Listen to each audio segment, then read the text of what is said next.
This is your ultimate stop for everything sports. The Golden State Media Concepts Sports Podcast. Should I say more? From the NFL, MLB, the NBA to MMA, it's all in here. The Golden State Media Concepts Sports Podcast.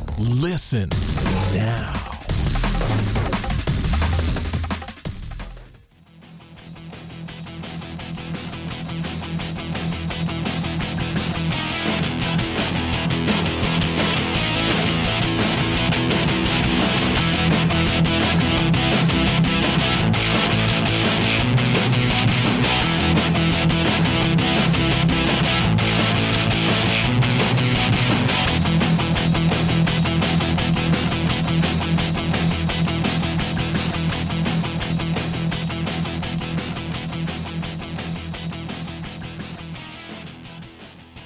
Thank you for tuning in to the GSMC Sports Podcast brought to you by the GSMC Podcast Network. I am your host, Shane Wilk. This is the first episode that you will be hearing me on whatever podcast streaming platform you like to use yourself. So I hope you don't judge me too harshly. And I hope you agree with what I have to say. But if not, that's okay. I hope you still stick around. Today, this is the sports podcast here. So obviously talking about some sports. I am today going to be talking about four different things. And one thing I want to make clear though is I definitely like to diversify the sports that I'm talking about. I feel like everyone hears a lot about basketball or football or baseball, which I love talking about and will never stray away from. But I also want to get into some other sports because I feel like there's always important things to talk about regardless of the sport that is currently popular in certain days, weeks, months, or every single year. But today I will be covering, first off, got to go to the NBA with the playoffs, and I'm actually implementing a new segment.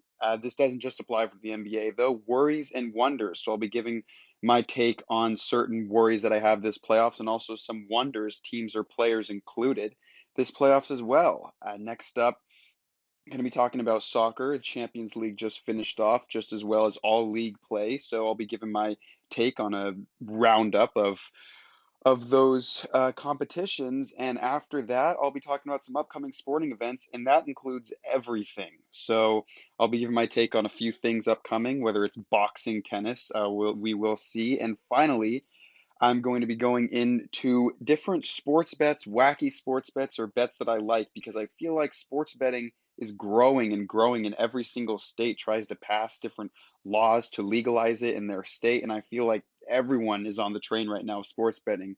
So I'll get into that a little bit. But first, I go straight to the NBA. The playoffs started about a week ago. It's been a bit interesting. I'll go into the worries and wonders in just a second. Right now, I'll give a little roundup on what's going on. The Bucks did advance with a sweep by the Heat.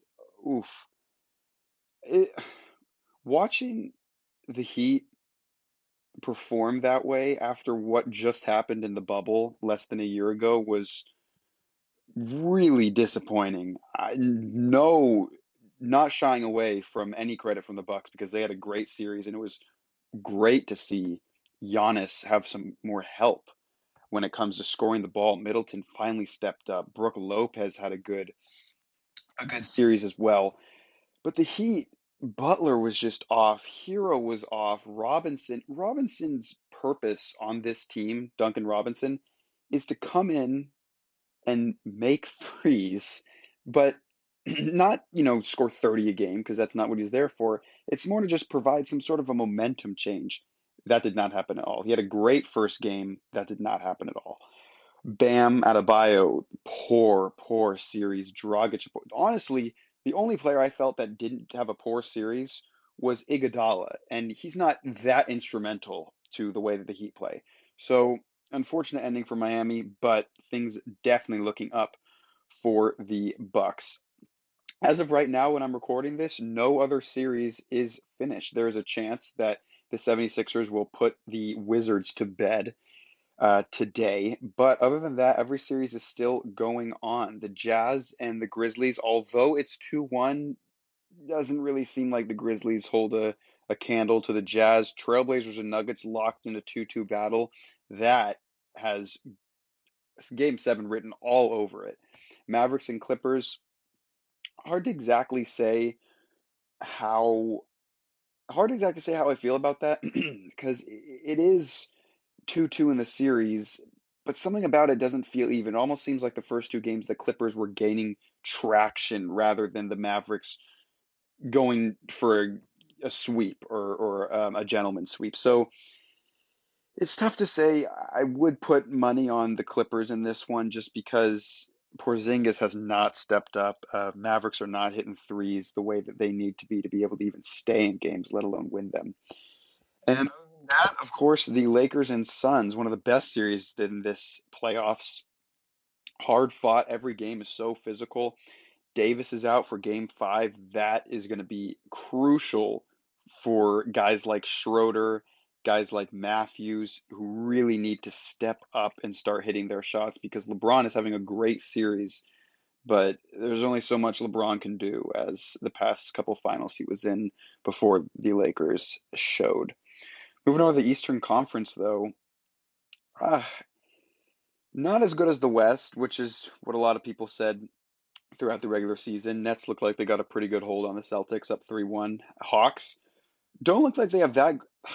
The Hawks seem like they've outplayed the Knicks this whole series. They're up 3-1.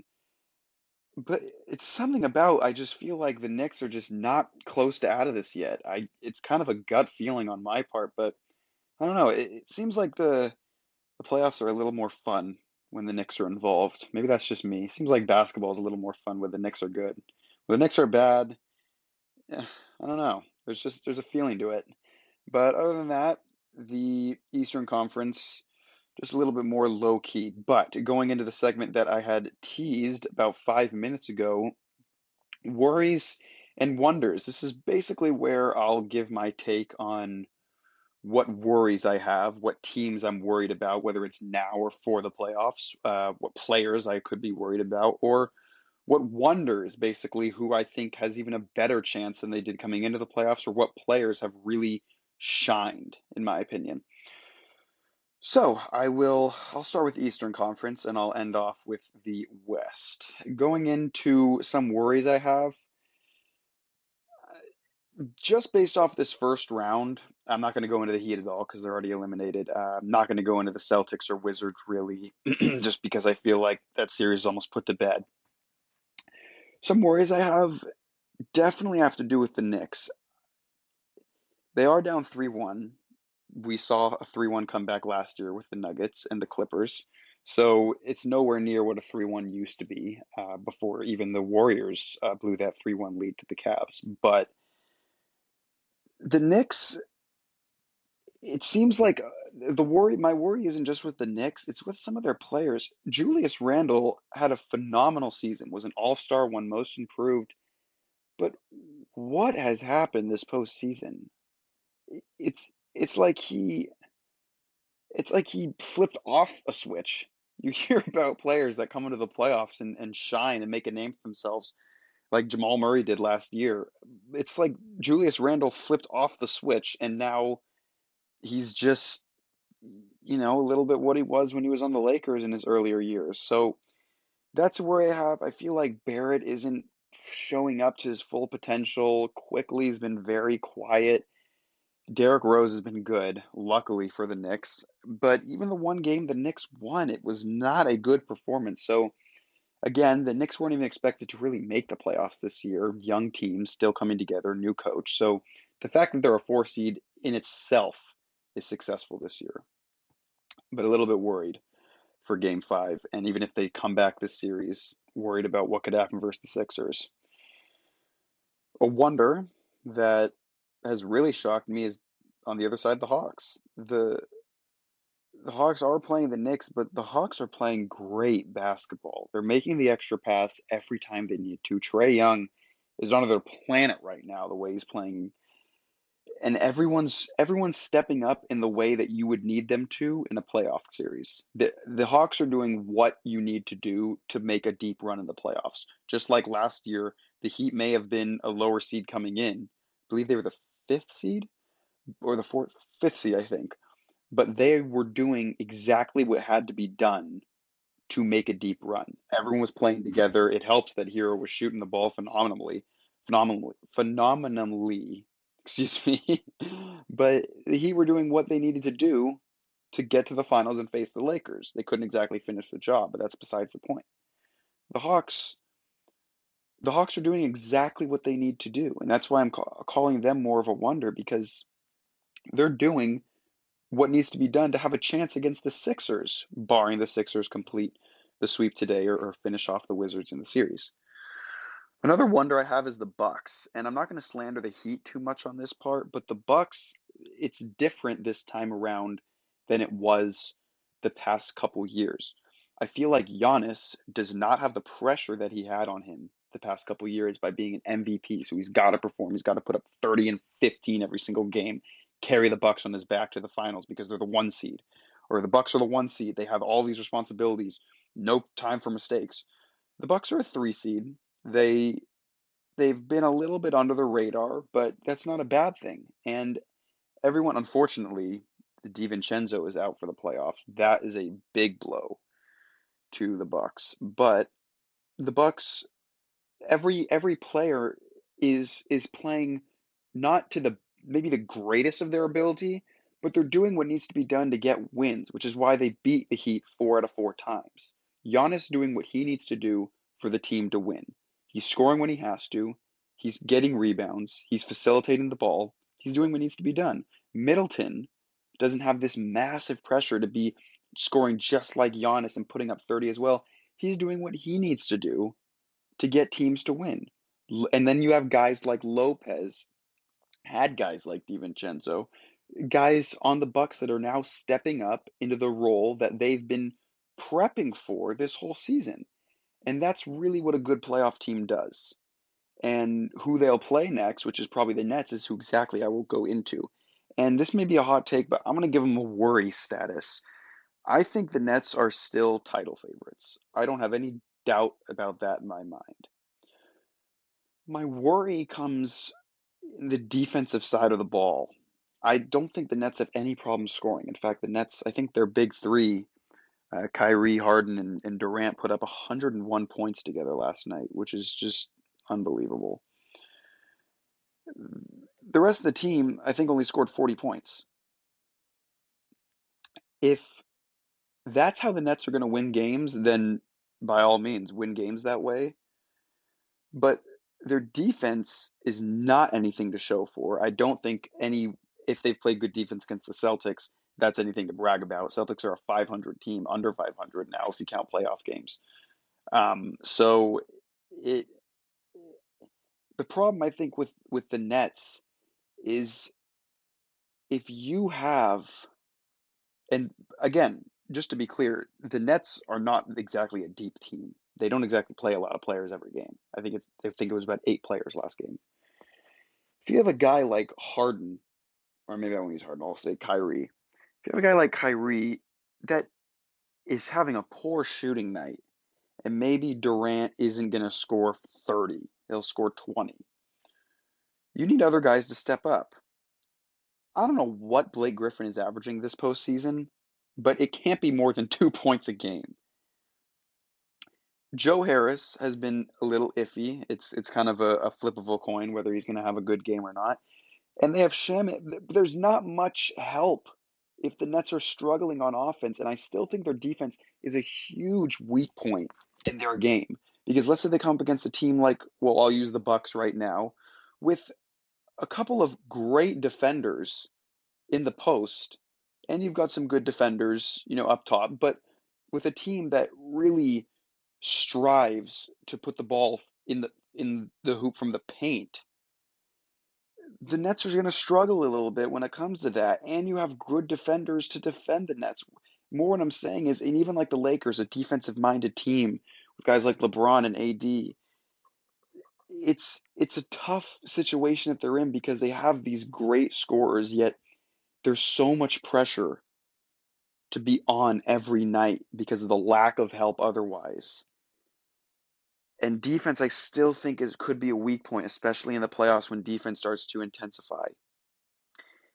And that's, I think, something that Giannis dealt with the past couple of years when it comes to pressure. You know, maybe they can do everything on their own, but the Heat had this same problem their first year and their last year with those big three together. They can't do everything themselves. And you come up against teams that are more well circulated together. They're better at sharing the ball, like the Spurs were, or the Mavericks were, that are as playing as a team, not a 3v5 essentially, even though I know there's two other players on the court. But they're in a tough situation in that aspect. But I don't want to prematurely speak, and we'll see what happens when they play the Bucks, barring they win one more out of their last three games potentially. And I don't have much to say though about the 76ers. The 76ers, I think, are doing exactly what I thought they were going to do. They're doing exactly what everyone thought they were going to do, and they're running right through the Wizards, and they look good. Harris is playing well, Embiid's doing what he has to do, as well as Curry, as well as Simmons. The 76ers are doing what you would expect them to do, and I wouldn't expect any less whether they play the Knicks or the Hawks. I would expect that series to go 4-5 as well. And I think the 76ers are something that you're just going to have to put a pin in for now. Heading over to the West, though. Oof. I'm not going to do a worry or wonder on the Jazz yet. The first game, Mitchell was out, and now they're doing exactly what people thought, the Jazz were the one seed for. They're handling the Grizzlies pretty well. I think it's questionable to say how they would play against the Clippers or Mavericks. I'm still, even though the Jazz are the one seed, not sold on them. And I don't think I will be sold on them until if they get to the Western Conference Finals. But when it comes to the Jazz, I think they're a great regular season team. I think there could be some issues when it comes to the way playoff basketball is played, where you need a lot of guys to get a bucket when you need it. And nothing against Conley and Mitchell, but they could run into some issues, especially against the Clippers and against the Mavericks. But one worry that I have is I'm going to have to say the Nuggets. I think the obvious worry here is Jamal Murray not being there. Jokic can only do so much, and he has done phenomenally. Porter's stepped up sometimes too. The Nuggets they've played well against the Trailblazers, which is why the series is tied 2-2. Without having, you know, the guy that helps facilitate the ball to Jokic the most, and the guy that helps win in such clutch situations is so tough. It is extremely hard to be able to manage that. And I think they're doing as good a job as they can. But that being said, I am worried for what would happen if they do even get past the series. I don't know if they'll be able to get past this one. I think they're going to lose in 7 if they do get past. Don't see how they'd be able to compete with the Lakers or the Suns. A wonder is got to be the Mavericks.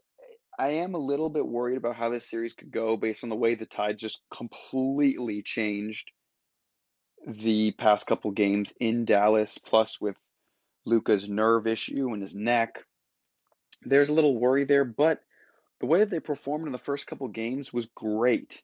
It was exactly how the Mavericks needed to play to really stomp down on the Clippers, even with Kawhi putting up 40. And that's why I think that this series is not even close to being put to bed. Another series I think will go 7. I think that the Mavericks really have what it takes. I don't think they have what it takes to get to the Western Conference Finals, but I think they know what it takes to win a series. And I think they're learning from what happened last year in the bubble, regardless of the different environments. And I think they really Luka really has what it takes to get the Mavericks to that finish line in this series. But on the flip side, I would put a worry on the Clippers. It's so hard to say the outcome of this series because it's like, both teams won both games on the road. And you got issues with Luka, but then there's always still those issues with Paul George. And it's so tough to say. But the more worry I have with the Clippers is after this series would be over, they just didn't exactly perform the best. I mean, Leonard and George are doing everything they can to get this team past this series, but other guys have got to step up. And if guys like if guys like Zubats and Beverly and guys just aren't scoring, the Clippers are going to run into a huge issue and have to play phenomenally on defense to stay in every game. But like I said before, we're still in the first round. It's still very early. Guys haven't found exactly their footing yet, so we will see. But finally, the series that is by far the most talked about, the Suns and the Lakers. Wow. As a Lakers fan, I've definitely stressed over some of these games, but it is quite the series, quite the physical series. You don't usually see a 7 seed put up this much of a fight, but obviously the circumstances are a bit different. But after that first game, I didn't have as much of a worry about the Lakers because they tend to do this. Game one's a feel-out game. LeBron's always said that. They lost game one against the Blazers last year, lost game one against the Rockets last year. Everyone was a little bit worried, and then they went on and won the next 4. And, this didn't happen this time because the Suns even the series at 2. But, I'm more worried for the Suns and more not wonder for the Lakers because of the injury factor, but pretty confident in the Lakers. LeBron hasn't had a first-round exit ever for a reason. And, he finds a way. This Suns team, nothing against them. They had a phenomenal year. It's a young team. Chris Paul is there for leadership, and the way that he plays, the intangibles in the game is amazing. Booker is still young, a young player. The team is young. Cameron Johnson is on that team. Bridges is on that team. It's a very young team, and they played very well in the regular season. But now, when you're playing a team like the Lakers, who just won the finals, guys like LeBron and AD and guys like Schroeder who can perform but definitely need to step up. But guys like Matthews who are used to being in the playoffs. KCP who just won as well. Gasol has a ring under his belt. It puts the advantage a little bit in the Lakers' court. And it's nothing against the Suns again, but the Lakers, barring the injury factor again, because I think durability is huge, and Davis being out in Game 5 is not good whatsoever, and KCP with a knee contusion, these issues that have plagued the Lakers this whole season, which is why they're a 7 seed, it makes it hard to put them as a favorite, but it's betting against LeBron has just proven to never, ever work. And I do think this will go 6. I think the Lakers are going to start taking care of business now. I think the Suns, the physicality in this series is ridiculous. These teams want it so bad. The intensity is so high. The criticism against LeBron is so high in Phoenix. And you see guys like Jay Crowder and LeBron going at it and Booker pushing Schroeder while he's in the air.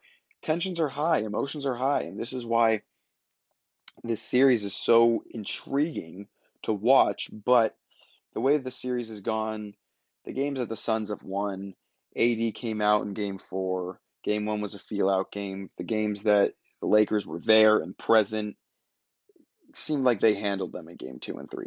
Just handled the Suns the way you expect them to. But we will see, and luckily, the playoffs are not going anywhere right now. We're still in round 1. That is, though, the end of this segment on NBA, and up next, gonna be giving my opinion on kind of a roundup in soccer. Champions League just ended, all the leagues just ended, so I'll be going through each of those one by one right after this. So stick around, and I'll be right back. Are you looking for the very best NFL and college football podcast? Then check out the GSMC Football Podcast. Get the latest football news both on and off the field. From the NFL Draft to trades to the rumor mill to the NFL Combines, they got you covered. That's GSMCpodcast.com/football-podcast. Get updates on college rivalries, game day insights, and much, much more. It's football talk the way you want it. This show eats, sleeps, and breathes football. Don't forget to like them on Facebook and follow them on Twitter. Visit GSMCpodcast.com for more info.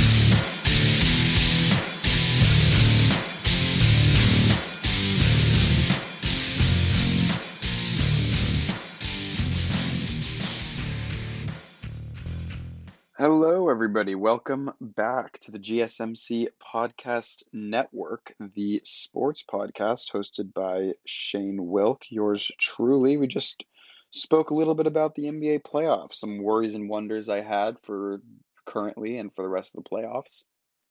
Hope you enjoyed that segment. Gonna switch across the world right now, going into some soccer. We just had a big finish in all the leagues in Champions League, all kind of cultivating in one big week from Sunday to Saturday. So, where to start? I'll first start with what everyone has been talking about most recently, which just happened 2 days ago now. Yeah, it was the Champions League final. Oof, what I'm so conflicted on what a game. Like, was it a great game or was it a bit disappointing? So if you didn't see, it was Chelsea and Manchester City in the final. Another all English final.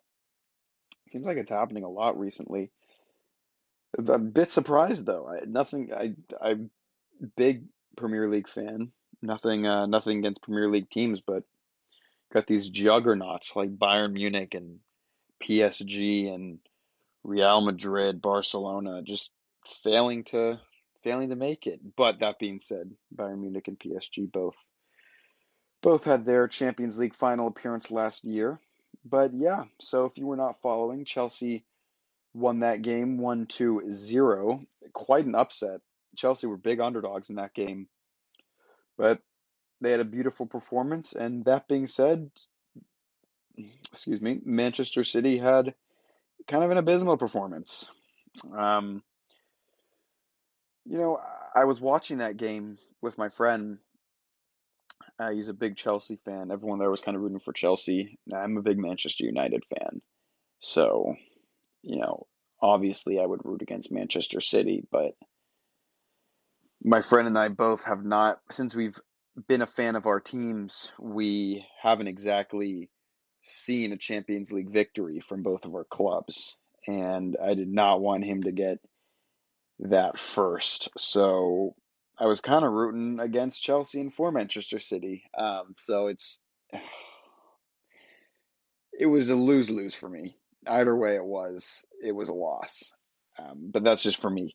But not for Chelsea fans. They had quite the game defensively. They did exactly what they needed to do with what Pep threw at them, which was all the offense he could possibly put together. And with all that offense, he was gifted with one shot on target in 97 minutes. One shot on target. And I'm going to stray away from Chelsea for a second just because I want to go into Manchester City. I believe Guardiola and Manchester City have paid this current team that got there over 800 million pounds. This is not good enough. By any means, this is not good enough. Making it to the final and placing runner-up is not good enough. You have to win. You're in a must-win situation. And I think this resonates a lot with a lot of Dodgers fans as well, because the Dodgers have paid, well, they've had all the talent. They haven't necessarily paid for a lot of those players initially because they were brought up or from trades, but they know what it's like when you have all the talent and you just can't quite get it. That's kind of what's happening with Manchester City right now. It's like they have all that talent, but they can't quite get there. They can't quite get to the finish line first.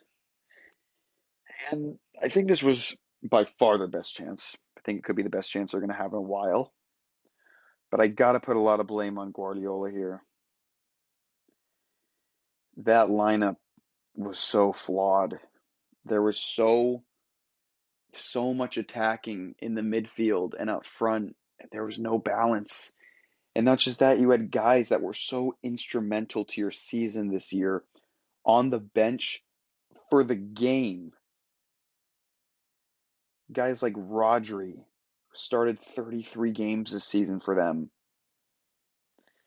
A guy that was in every Champions League game. Why was he taken out now? What's the reason? I think Zinchenko's a pretty good player, but I don't think Cancelo would have given up that goal to Havertz. I think the way that the lineup was structured was off. I think because if you look back, Manchester City played Chelsea twice before this in the past month and a half. Lost both times. That could have gotten into Pep's head. That could have gotten into all the players' heads. But that's not an excuse to tinker with the lineup that's worked all season to get you to this final. That starting lineup did not play together. Those 11 players did not start together this year. So why now? Why try that now? Unfortunately, what happened with De Bruyne was tragic. He caught a shoulder from Rudiger, which was, some would call it non-intentional, some would call it intentional. I think it was pretty intentional. It looked like he moved into De Bruyne with his shoulder, which actually fractured his orbital something. A brutal injury for De Bruyne, especially with the Euros coming up for Belgium. And for Rudiger to fake the head injury on the ground like that, you hate to see it. You hate to see a team's best player, one of the top 3 players in the Premier League, one of the top 10 players arguably in the world, go out like that. Kind of give off that same feeling when Salah got injured in the Champions League final against Real Madrid.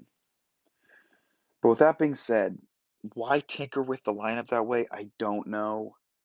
And I don't know exactly what he was thinking.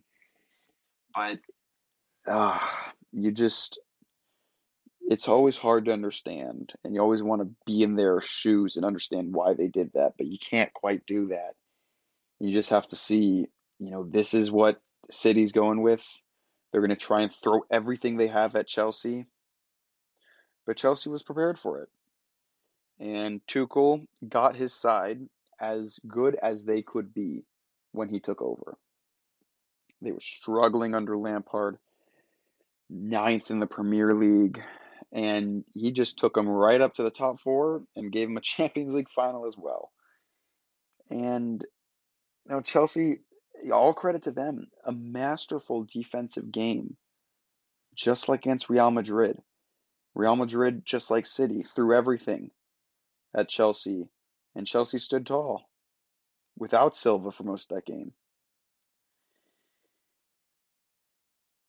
I think the offense still has a bit of work to do. Werner in front of goal is horrific. I mean, seeing him play that poorly when he has these chances is unbelievable. There is never a time that I'm worried anymore when he's in front of goal, because the likelihood of him making it completely is outweighed by the likelihood of him missing, which is what's happened all season long. So if he can get his confidence back, that would be huge for Chelsea. Havertz stepped up, had a goal, but kind of a poor season for him, a little underwhelming. All around though, Chelsea played a good game. For me personally, I think no one really. I think Conte had a great game. Rudiger, aside from that one play, had a good game. Azpilicueta had a good game. Mendy had a pretty good game. There was a clean sheet, but didn't have to do much. Hence the one shot on goal. But Chelsea had a good all-around team game, and they did exactly what Tuchel probably asked them to do and prepared them for. You can't ask for many more in a Champions League final. But yeah, that was kind of the big moment of this week of soccer. Before that, we had the Europa League final. Villarreal got the best of Manchester United. As a Manchester United fan, not too broken up about that. It's always nice to have European trophies, but this one wasn't at the top of the list. Manchester United said after that game, though, I found this funny. Manchester United said, "We'll be back though next year." And then I was kind of thinking, well, I hope not. Like, I hope not. We're back next year. I hope we're still in Champions League next year. Europa is not the goal, it's the consolation. And I kind of found that funny. Like, all right, maybe we'll be back, you know, next season in everything, something like that. But right after Europa, we'll be back next year. I hope not in Europa. But a crazy game though. The score was 1-1 and went to penalties. Villarreal won 11-10 on penalties. 11-10. Went through the entire lineup, and De Gea just couldn't quite sink it for Manchester United to go to 12. One questionable thing though, and I understand when you have a guy like De Gea there, you got to put him in net. De Gea has not saved a penalty since 2016, I found out. 2016. His save percentage, I think, was around 17% on penalties. Dean Henderson, on the other hand, 42%. Not bad at all. Maybe a sub towards the end of the game would have been good. But, when your team makes 10 straight penalties, just one save is all you need. It's not that much to ask for. But tough loss for Manchester United. Huge win for Villarreal, making that 5 La Liga teams now to go to Champions League and earning themselves a spot in the A pot, which kind of lowers their chance of being in a group of death, quote unquote. But over to league play. Saw a couple of good finishes there. I won't start with the Premier League yet. La Liga had a good finish. Barcelona kind of fell out of that towards the end. Atletico secured the win. Atletico's in front, but it was like Real Madrid had it in the bag for so long. They controlled their own destiny so much, but then they dropped points to certain teams, lower tier teams, right towards the end of the season. And that's definitely what plagued Real Madrid in the last couple of weeks. In April and the start of May, they were drawing teams that they should easily beat. And even when Atletico Madrid would draw or lose to a team, Real Madrid can never gain those points. And Barcelona just, defensively, it was abysmal some games. And the games they should have won but didn't. But with that being said, nothing against Atletico Madrid, nothing short of completely deserving to win this La Liga title, and good for them. But moving over to Serie A, the Italian league, for anybody who was unfamiliar. And this one was kind of decided, well, the winner was decided a long time ago. Inter Milan picking up the win. It's weird not seeing Juventus at the top there and Napoli at second, but Inter Milan picking up a league win, which is great to see. You've seen them kind of build this team over the past couple of years, picking up guys like Lukaku. I remember they got Sanchez, Eriksson, a couple more that I'm blanking on. But Inter Milan, great year for them. And they did exactly what you would see from a champion from that league. Led in goal differential, double-digit point lead, everything they had to do to get this win. Man, second through fifth were just a toss-up all the way to the last whistle. You had AC Milan, Atalanta, Juventus, and Napoli bunched in this second through fifth place frenzy. But you had Juventus on the outs almost the whole time. Juventus needed someone to drop points at some point. And fortunate to, well, not exactly yet, but heading into the last week, Juventus had their, I'd say, easier matchup, as did Napoli. And Atalanta and AC Milan were actually playing each other, which was very fortunate for Juventus. But AC Milan actually won. Now, if AC Milan and Atalanta had drawn and Juventus won, Juventus would have easily just moved up. If AC Milan lost and Juventus won, Juventus would have even won on goal differential. So things were really working out in the favor of Juventus. But Milan actually beat Atalanta. And Atalanta has the goal differential advantage over Juventus, which means AC Milan was second, Atalanta was third. All Napoli had to do was win, and they're in. And I think, as everyone has now seen, Juventus is not out of Champions League. It's because Napoli did not pick up the win, and it's such a shame to see a team that was in the top four for so long and had this advantage over Juventus for so long, but they could not get it done, and they dropped points by drawing against Hellas Verona, and they just couldn't. And they had a goal in the 60th minute. It was 1-0. They were 30 minutes away, and they just couldn't quite get it done. And Juventus squeaked through on a 4-1 win. And just like that, somehow Napoli was on the outs. It seemed like it was either Juventus or Milan, and then suddenly Napoli out of nowhere drops points like that. So a shame for them, but that means Ronaldo will be in the Champions League again next year, which is always nice to see.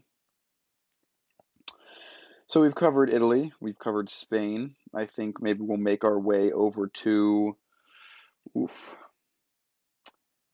Germany quickly, because not much to say about the Bundesliga. It was decided a long time ago with Bayern Munich getting the win once again. Seems like I say that every single year. Seems like that happens every single year. But Bayern Munich, nonetheless, performed well, performed top class from every aspect of it, defensively, offensively. And Leipzig and Dortmund were the recipients, as well as Wolfsburg, of getting to Champions League. A little bit close between Wolfsburg and Frankfurt for fourth and fifth, but Dortmund made a last surge and was able to squeak in there as well, third. So kind of nothing out of the ordinary this time for the Bundesliga, and Bayern Munich getting the win. But as we go over to France, something that not a lot of people are used to seeing, PSG not at the top of the leaderboard. They took second this year in something that was shocking. And the thing was, it wasn't like, oh my gosh, Lille had 83 points, PSG had 82. Excuse me. But Lille, it wasn't like, oh my God, they overtook PSG out of nowhere right in the last game and they won the league. Lille was winning most of this whole year, and they did exactly what they had to do to hang on and stood tall when it came to PSG right on their tail. PSG tried to salvage as much as they could. They were, winning tons of league games. They almost got there, but Lille held strong, and they would not go down. I mean, excuse me. They would, how do I put it? They wouldn't lose. Whenever they drop points, it would be a draw, but even the draws weren't that often. They were 24-11-3, and the point of them not losing, 3 losses. PSG had 8. When they drop points, they'd rarely drop all 3, and that is crucial when it comes to league play. And Lille did exactly what they needed to do, and PSG was unable to get the title this year, which is just crazy to say. But finally, before I wrap up this segment, I'll be going into the league that seems most followed here, and the league that I follow the most as well, when it comes to the Premier League. City had kind of had it locked up for a while, so there wasn't much debate on that one. But Manchester United also had second, kind of locked in. But man, the battle for top 4, Liverpool, Chelsea, and Leicester were locked in a tight one. I mean, it was the last couple weeks, it was neck and neck. And with Liverpool, with Alisson saving their season with a goal in the 90-plus fourth, I think, a goalkeeper heading it in to win the game and giving your team the best chance to make Champions League next year was amazing. Leicester not able to beat Chelsea in the league, even though they won in the FA Cup, but they weren't able to get the win against Chelsea, putting them in a poor position. But oh my gosh, the last games of the season with Liverpool, Liverpool had to win. Chelsea had to win as well. And Liverpool got the win they needed, took third. Chelsea actually lost to Aston Villa 2-0, I believe. Terrible performance from them, especially when they needed a win. And Leicester turned around and couldn't get it done. And I mean, the thing was, Leicester City was playing Tottenham, so by no means did they have an easy shot at winning this game. But in the second half, they were up 2-1, and they ended up giving up 3 goals in the span of 20 minutes towards the end of the game, and lost 4-2, lost out on Champions League again. Tough for Leicester, because when you see a team like 2-1, it was. For seeing a team like Chelsea lose 2-1 in a game they had to win, the door was open, and Leicester couldn't quite get it finished. But top 4 from the Premier League is looking good with Chelsea, United, City, and Liverpool. So nothing to complain at from a Premier League fan from that standpoint. But yeah, other than that, though, that was the 5 main leagues over in Europe, plus got a little bit of Europa League and Champions League in there. But that is actually the end of this segment on soccer. But please, by all means, do not go anywhere, because coming up next, I'll be talking about a few upcoming sporting events, and I think a couple of those you'll be really excited for. So stick around, and I'll be right back. Check out the show that's built on the MMA. From the UFC to extreme cage fighting, they got the fights covered. Check out the GSMC MMA podcast. Get the latest news on past or upcoming fights. Join us as we talk to and about some of the biggest names in the MMA, past, present, and future. When it's the fight game, there's just one show to check out. GSMCpodcast.com/MMA-podcast. Don't forget to like them on Facebook and follow them on Twitter. Visit GSMCpodcast.com for more info.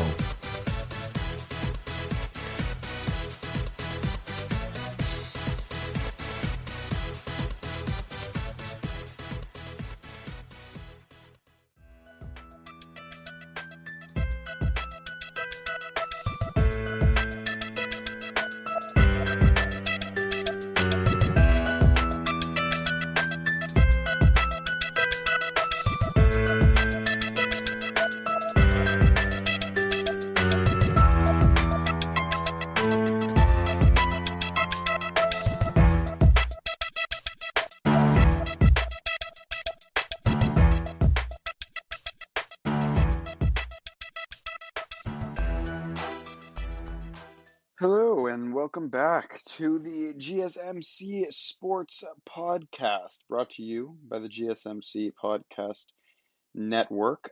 I said I would be going into some upcoming sporting events, so why not dive right in? There's a few that have definitely been on my mind the past couple days, couple weeks, and that includes I'm thinking of mostly these 3. I got soccer, tennis, and boxing, and I think people know what I'm talking about within each one, but I'll go over each one anyway. So, where to go to first? Well, I won't go to soccer first because I just kind of finished up on soccer, so I won't ride that wave too long. But I'll go into the French Open, actually. Something just actually happened with the French Open with Naomi Osaka.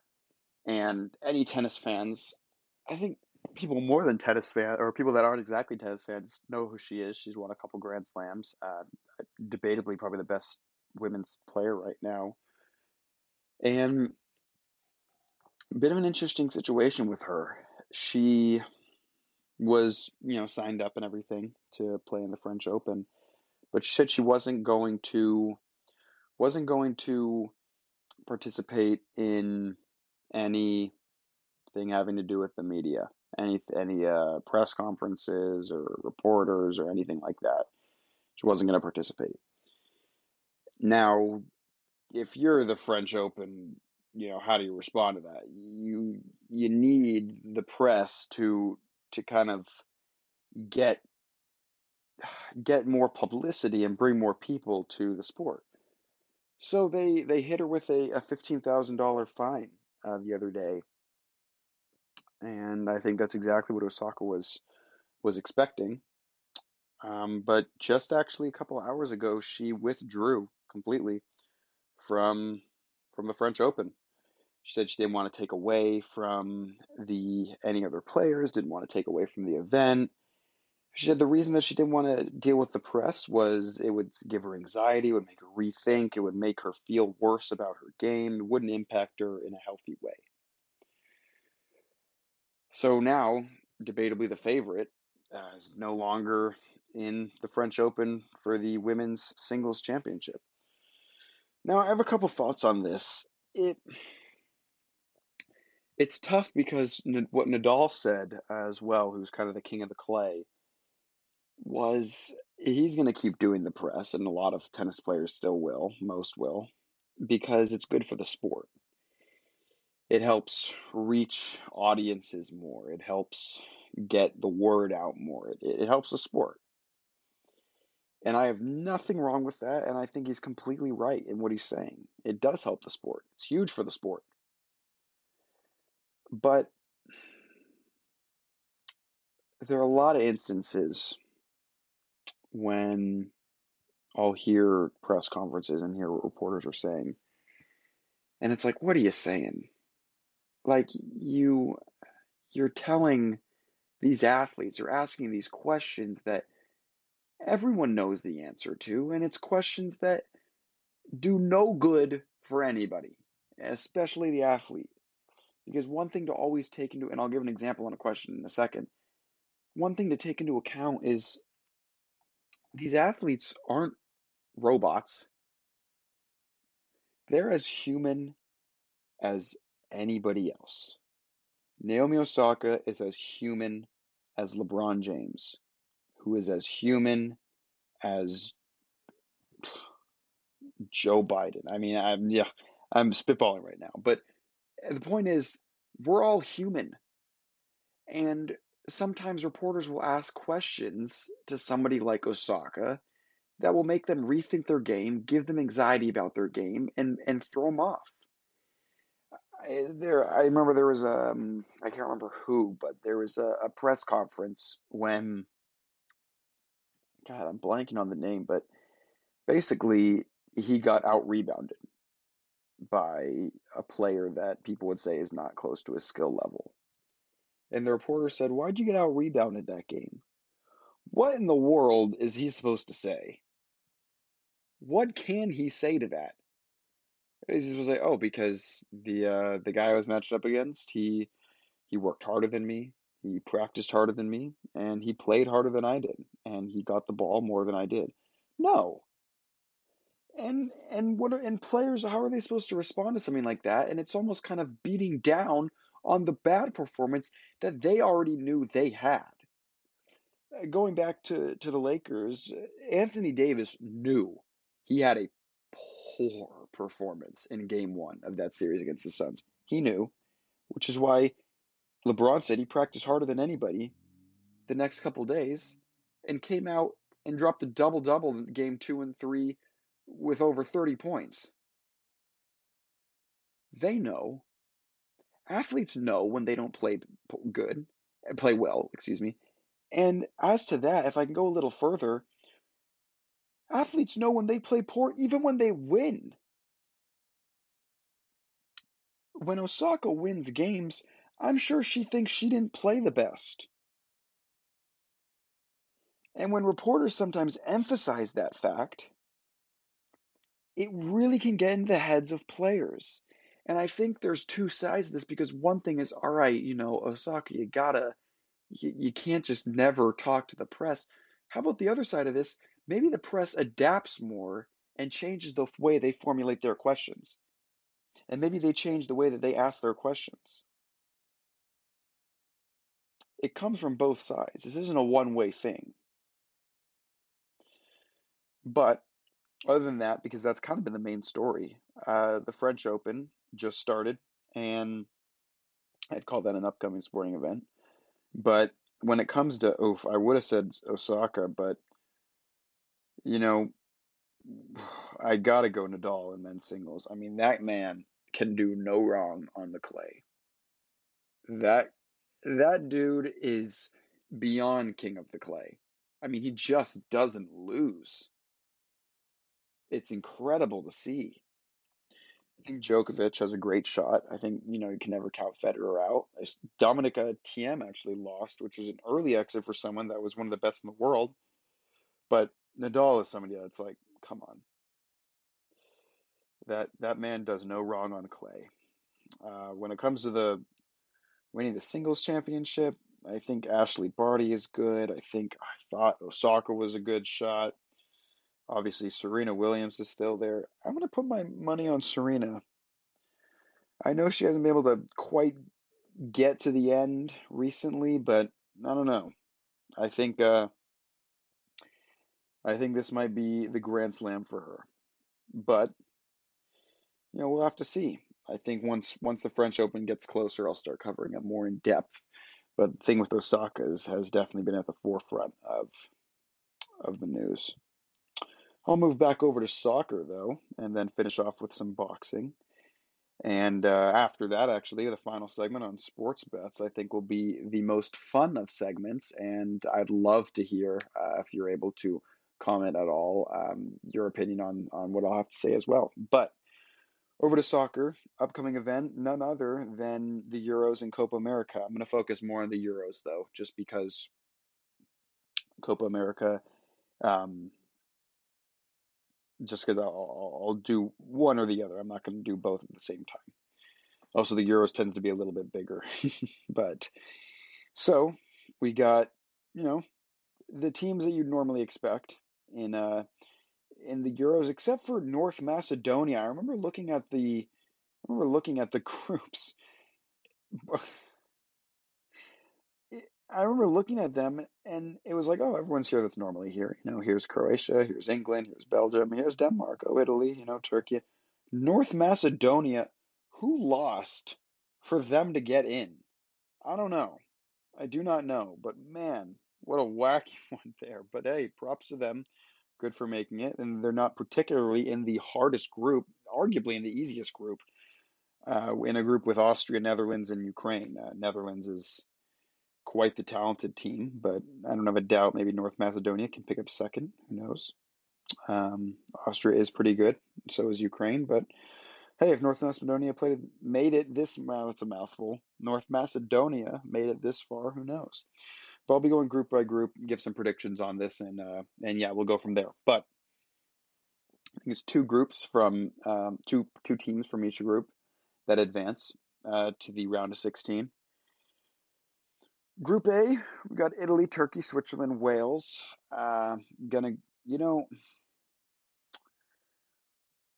Italy is the heavy favorite to win that group, let alone make it out. But I just feel like there's different flaws in that team, and they don't exactly have stars that can bring it home. I want to say Italy and Wales are my favorites to get out, but I'll say this. I would not be surprised if Switzerland and Wales were the teams to get out.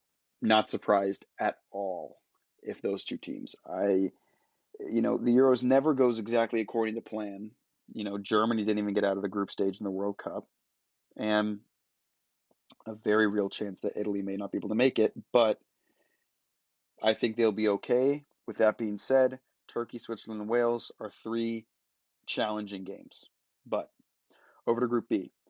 Belgium, Denmark, Russia, Finland. I no doubt, really, in my mind, Belgium's going to win this group. With too much talent, too much potential to be able to have that early of an exit. I think this one's between Denmark and Russia, and I think this is honestly a question of who can draw Belgium. I think both teams are going to beat Finland. I don't think Finland will have a win. I think Denmark and Russia will both beat Finland. I think they might draw each other. I think it's who can get a point from Belgium in this situation. Personally, I think Denmark will be able to. I think Russia's a very good team, but also from that World Cup run 3 years ago, those players weren't exactly super young. And Zuba, one of their best players, isn't exactly a young fella. So my pick there would be Belgium and Denmark. Going over to, Group C. There we go. Sorry, a little bit of a glitch on my part. Netherlands, Austria, Ukraine, and the just aforementioned North Macedonia. My picks here, Netherlands is so strong, and with Haaland at the height that he's at right now, oh my gosh, Netherlands has a great shot to make a deep run in this Euros. I would not be surprised if they came in the Final Four. Other than that, I'd go with Austria. I think Austria still has a couple of very talented players. I think you have leadership with guys like David Alaba, and yeah, but credit to Ukraine and I'll just say NM for getting there. I don't want to mix up on that one again. Group D, things like kind of a shoe-in: England, Croatia, Czech Republic, Scotland. I'd expect nothing less than Croatia and England to handle business against the Czech Republic and Scotland, and whatever happens between them happens between them. But I would expect either one team to have 9 and one team to have 6 points, or one team to have both teams to have 7. I think that's the way the Group D will go. But Czech Republic, Scotland, teams that have been there before, are constantly in those situations. You never know. Over to Group E. This one's kind of a toss-up for second, I think. Even first, maybe. We got Spain, Poland, Slovakia, and Sweden. I don't really have any hope for Slovakia in this one. Spain, I have no doubt they're going to get to the round of 16, but I do have a doubt in them winning this group. I think Sweden is a talented team. I think from the World Cup, they were a solid team in the quarterfinals before they lost to England. But Poland, I'm going to say, for a hot take for this one, I'm going to say Poland wins this group. I think Poland's going to win the group and Spain will come in second. Poland's got a lot of talented players with Lewandowski at the forefront. I think their defense is solid. I think Poland, especially the way they performed in the World Cup when they couldn't even get out of the group stage, they will definitely be wanting some redemption here. And I think Spain's good, but I think Spain has a lot of potential to lose. This is the first Spain team actually that doesn't have any Real Madrid players on it, which was crazy when I read that for the first time. And finally, I'm not going to go any farther than groups this time, just because I'm going to wait a little bit, kind of lengthen. I don't want to give everything at once. Group F, maybe the group of death here. You got France, Germany, Portugal, and Hungary. Yeah, I feel bad for Hungary. Hungary's got it tough. Their easiest game, I'd say, is against Portugal, which is not fun to say that's your easiest competition. But it's tough because you're either picking France, who just won the World Cup, to have an early exit of the group stage, Germany, who didn't even get past the group stage in the previous World Cup, to again, which I could not see happening. And you have Portugal, who just won the Euros. So, I would have to go with an early exit from Portugal. I know that's the consensus pick right now. But France has so much talent. I don't think they'd be able to lose to Hungary or Portugal. And Germany, I think, has been playing with the players currently have been playing together long enough to get a win against Hungary, and I think they can even pick up a win against France. Portugal and Germany will be close, but I don't think Portugal has enough all-around talent. With that being said, though, Ronaldo, Bruno Fernandes, guys like that, Portugal is dangerous, and I do think Germany and Portugal could be switched. But again, Germany group stage exits 2 in a row. It's so unlikely, but that's why this group is so hard to predict. But as we get closer, we'll start seeing more information on it, and we will see there. But those are the group stages for the Euros this year. Had to wait a year longer for them to come, but here they are. And over now to a bit of boxing before we wrap this segment up. When it comes to boxing, I think and there's a few boxing fights that are way in the distance that I won't bring up just yet, but coming up right now, and I'll go into this a little more actually in the next segment, you got Logan Paul and you got Floyd Mayweather. And, I always thought this was a joke in the making. Like, it was kind of like, oh, that would be funny if they did that. Wow, it's actually 5 days away from when I'm recording this. And this is kind of the main news right now when it comes to boxing this coming weekend. And I think that's exciting. I think Logan Paul brings a new audience to boxing. I think it grows the sport because boxing's been a little bit on the ropes, no pun intended, the past few decades. But it's good to see this many people paying attention to the sport. And while they're calling it an exhibition, I think neither of these guys want to lose. Logan, I mean, that win would be massive for him.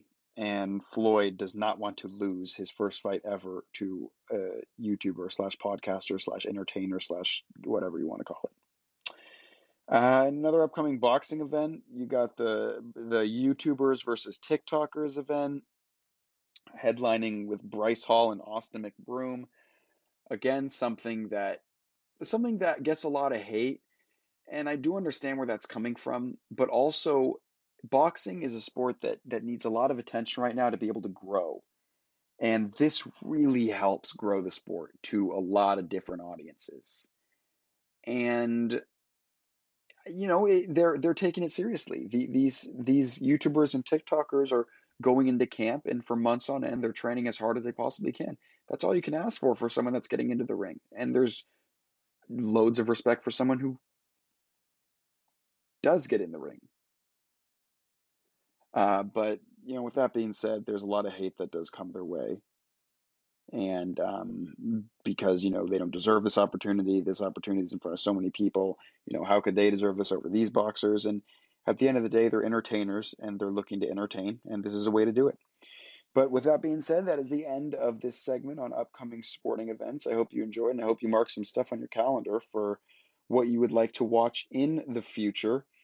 But that is going to bring us to a close with just one more segment coming up, and that is going to be the sports betting segment, something that I hope to continue for a long time. So don't go anywhere, stick around, and I'll be right back.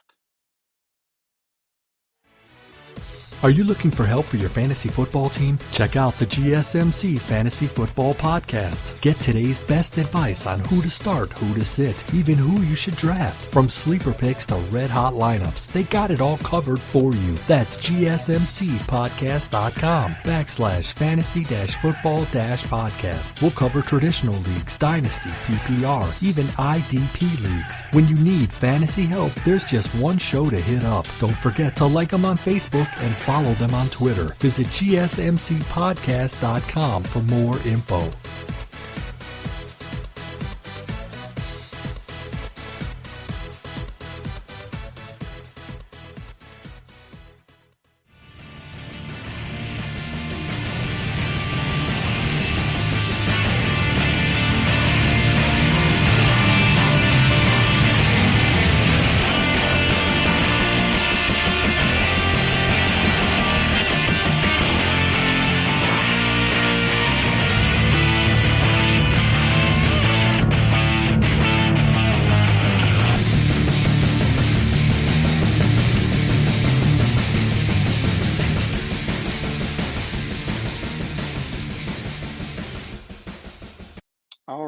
Welcome back to the GSMC Sports Podcast with your host, Shane Wilk, as I mentioned before, and brought to you by the GSMC Podcast Network.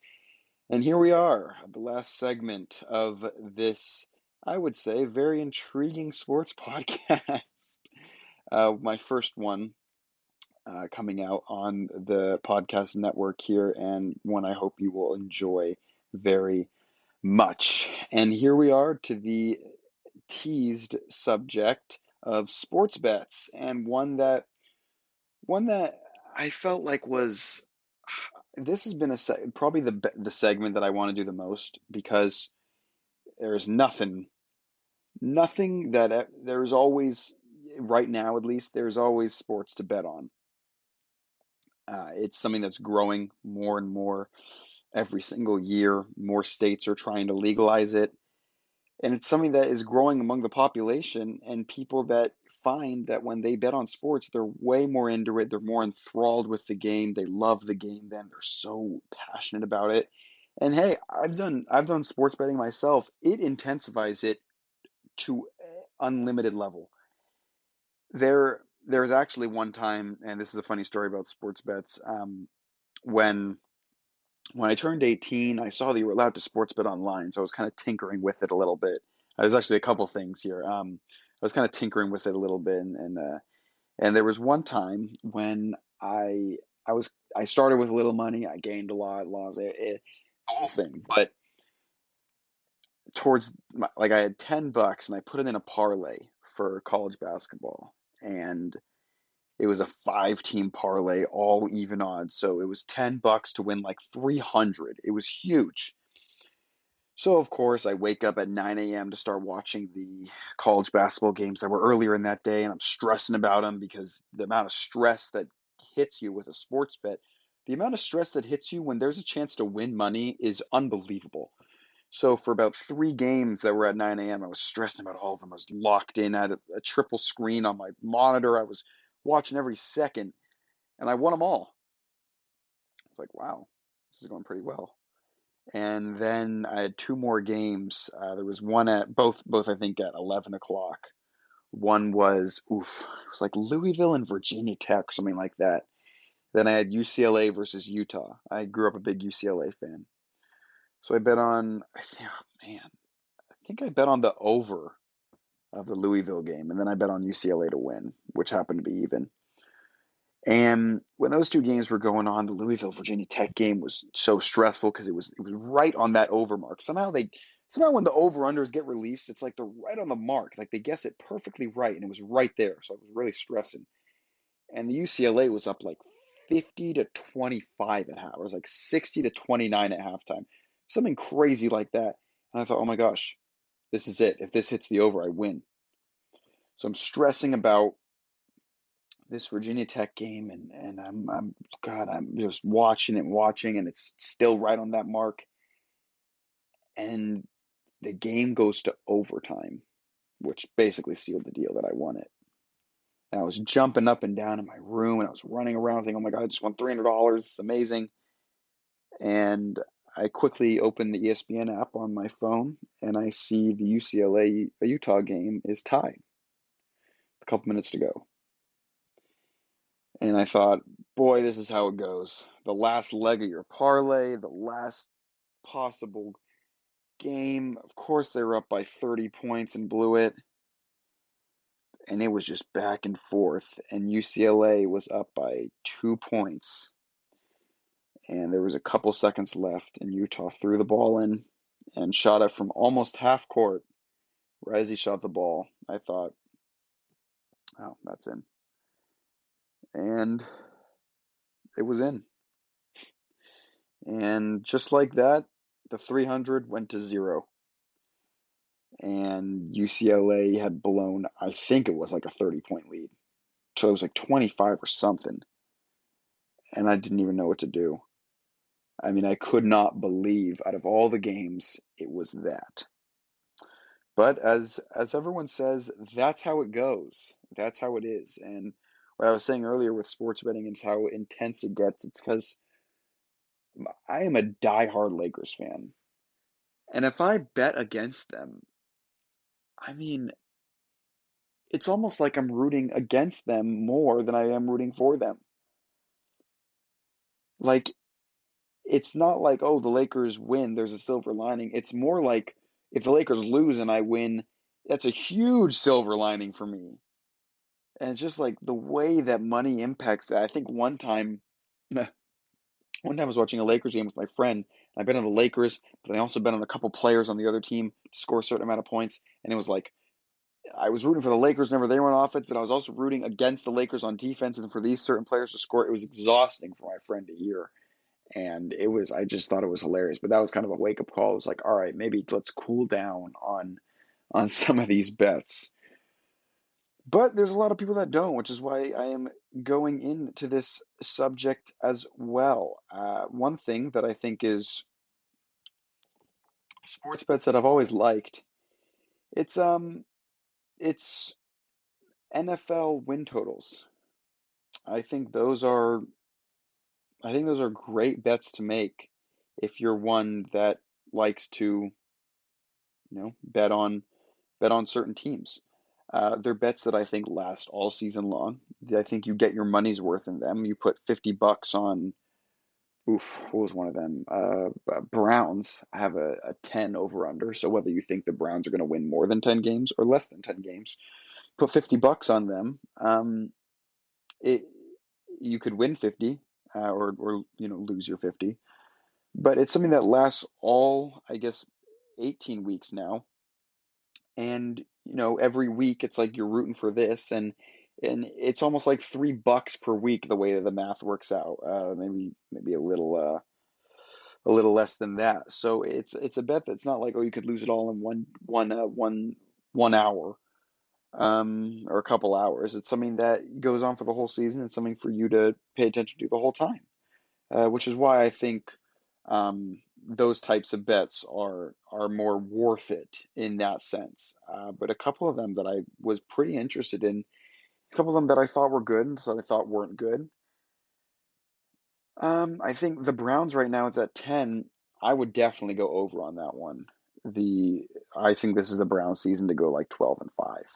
They've got all the talent. They got the right coach. They got the right team. Everything's clicking right now. I would definitely go Browns over 10. Another one to take is, I was really thinking Cardinals have an 8. So do you think they're going to do better or worse than 8 wins? I really think the Cardinals have a good enough team to go 9-8. I think they can go 10-7, but I really think they are good enough to go a game over 500. I think that team has a lot of talent now, especially with the addition of Watt. And I really think that, I'm not saying they're going to go 6 now, but I think they can go 9-8. A team that I kind of was looking down on a bit was Seahawks under 10. Do you think they're going to get 10 or more wins? Seahawks have been unable to develop that offensive line. You got Russell Wilson complaining. You got kind of a poor defense. Nothing is really on the upswing for them as much as maybe the Rams improved their offense a little bit. The Niners are getting back to where they were. The Cardinals keep improving. What are the Seahawks doing to improve that team right now? You had Wilson complaining about that offensive line, but now they're not helping it. I think that's one to look at it from the under. Another under I would definitely go double on this one with the Jaguars and the Jets. I know they got the first and second pick with Trevor Lawrence and Zach Wilson, but oof, you got 2 new coaches, you got 2 new systems, 2 new quarterbacks. You got all the COVID issues, so they weren't able to really be together for a while. I do not see them getting over 6 wins. And the line's at 6.5, so they got to go 7-10. I do not see how the Jaguars and the Jets can go from 1-15 to now 7-10. No way, not that fast. That's what I'm definitely going under on. One that I really think go either way is, I think the Chiefs. The Chiefs is the highest right now, so it's at 12. Whether they could get over 12 wins, and the thing is, the thing that's good about this is it's at 12, not 12.5. So if they do go 12-5, you just get your money back, what you put in. But I really see the Chiefs going like 14-3 or 15-2, especially after losing the Super Bowl like that with the injuries and stuff. I don't see them going 11-6. I don't see them losing 6 times. I don't even think I see them losing 5 times. I think at the worst they'll be 13-4, and the top of the league. But I think those are kind of my favorite sports bets to look at. Oof. Other than that, I think a great sports bet to do is put it on the Logan Paul Mayweather fight. I don't know if putting it on Logan Paul is the greatest idea. I think one of the main things that people have talked about with that fight is that Logan Paul is so much heavier than Floyd. And that is something that is instrumental in boxing. Weight. Mayweather's never fought a guy that heavy. And Paul hasn't fought a guy that light. And while I think Mayweather is just too talented, he's got too much skill, regardless of his age, to lose to a boxer like that, I think there's a bit of a chance. I think the way that the odds are, and the odds for Mayweather and Paul are they waver so much because it's like an exhibition, but you can still bet on it in certain places. It's weird how that's going about. But I think if you're going to put a lot of money down, I think putting it down on Mayweather is a smart pick. He I think he actually opened as like a minus 5,000 favorite. But right now he's a minus 1,600. So you got a lot of money to put down. I'd say put it on Mayweather. I think if you like, gosh, if you're like $10,000, $20,000, then yeah, I think putting it on Mayweather is smart. But if you got like 20, $30, put it on Paul. Why not? He's a plus 700. So, $10 would win you 70. So you put $100 down, you get $700 back. And that's kind of a little fluke type of bet if you were to do one that's like, oh, maybe he would. So he's a guy that's a lot heavier and could potentially knock out a guy that really it could be like 40 pounds lighter than him. So we'll see. But that's definitely one that's very lopsided in odds, but something to think about. Some I guess food for thought in that instance. Thinking an interesting sports bet to do involves baseball. I think what's going on with the NL West right now with the Dodgers and the Giants and the Padres, it's kind of lowered the odds a little bit, and the Dodgers right now are plus 325. I think those are really good odds to take the Dodgers at to win the World Series.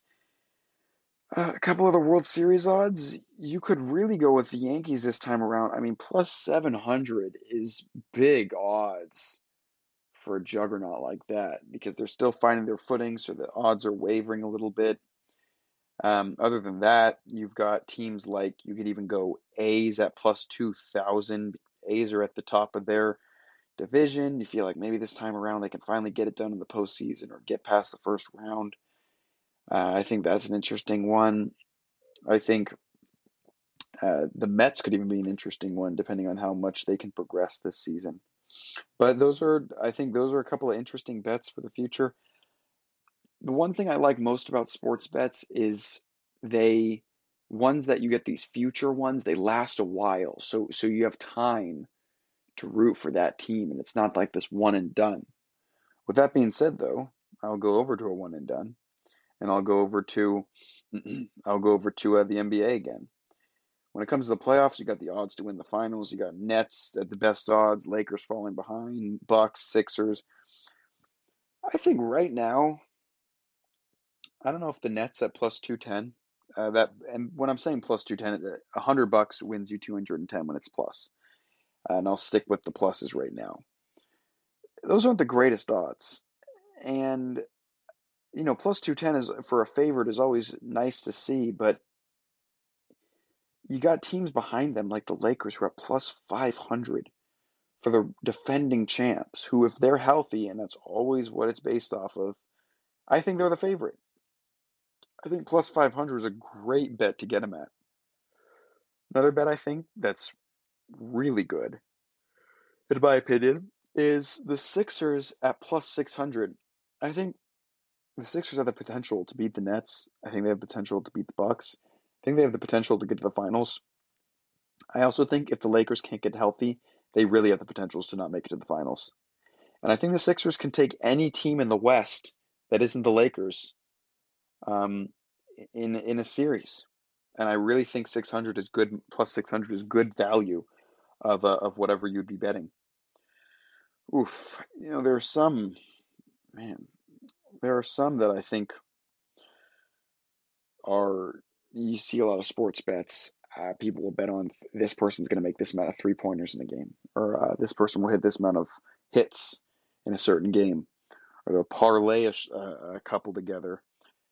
I think one really good, and this one's going to be very upcoming. So this one is a quick one. I think a parlay, and that basically means more than one. You need both to win. So if you have A, B, and C you're betting on, you need A, B, and C to win the whole thing. If there was any confusion on the story I was telling about the parlay I had a couple years ago. So you need, if A and B win and C lose, then you lose the whole thing. And that's why they're risky, but they pay big money. So if you bet on three even teams, even odds, like it's a 50-50 basically, and it's A, B, and C, you put $10 on it, you win 60. Rather than if you put $10, $10, and $10 on A, B, and C and not on the parlay, if they all win, you'd win 30. That's basically how that works. But you have a better chance of not losing your $10 to the 60, but to just maybe win $10 or 20 or 30. So a parlay that I was thinking about was for basketball, the next Lakers game against the Suns, I wouldn't touch the odds on who's going to win. I think over 208, so 208 points total. So the score would have to be 105 to 104. I think that's a great to go over. I think the Lakers and the Suns are both due for kind of an offensive explosion. And I think that's kind of the game where it's going to happen in game 5. I think parlaying that one with a Denver win, because I think Denver is really going to bounce back from that loss against Portland. And really, I'd say over on the Knicks game as well against the Hawks. I think, again, both those teams are due, especially the Knicks, man. They are due for some sort of explosion on offense. And I think it's a matter of time right now before Randall and Barrett starts hitting their shots a little bit more. And I think that could contribute to the score of that game. So those three together, I think, are really good odds. I think, I would really put it on. I think the Nets. The Nets currently are 11-point favorites over the Celtics. I'd put it on the Nets minus 11 to just finish them off. I don't think there's a chance the Celtics get back from 3-1, and I think the Nets are just going to put the nail in the coffin for this one. And I think, honestly, I think 11's a little generous. Other than that, Sixers minus 7, definitely liking that one. I would say Sixers win this one by double digits. Utah minus 5. I really like Utah a lot. I don't see how the Grizzlies are able to stop Utah on offense. I just don't think they have the talent. So basketball is definitely at a height right now when it comes to teams that you can bet on. It's like every game is good. So I think those are the good ones. Boy, rounding up this segment, when it comes to some other odds, I think there's some futures. You can even go over to college football. The favorite for that one is always Alabama, and you got Clemson right behind. And you got the usual with Ohio State, you got Oklahoma, Georgia.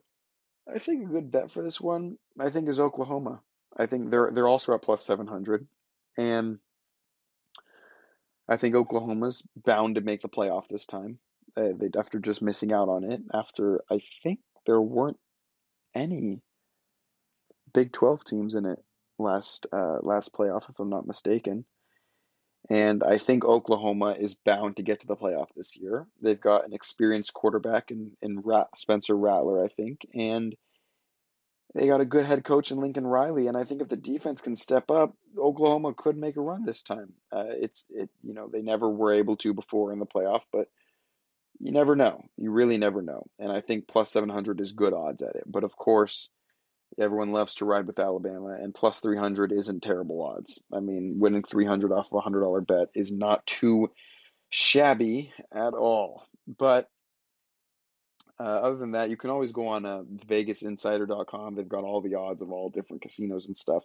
So they're always fun to watch, fun to see what different odds play out throughout the season, how stuff changes, how stuff varies based off of injuries, news, stuff like that.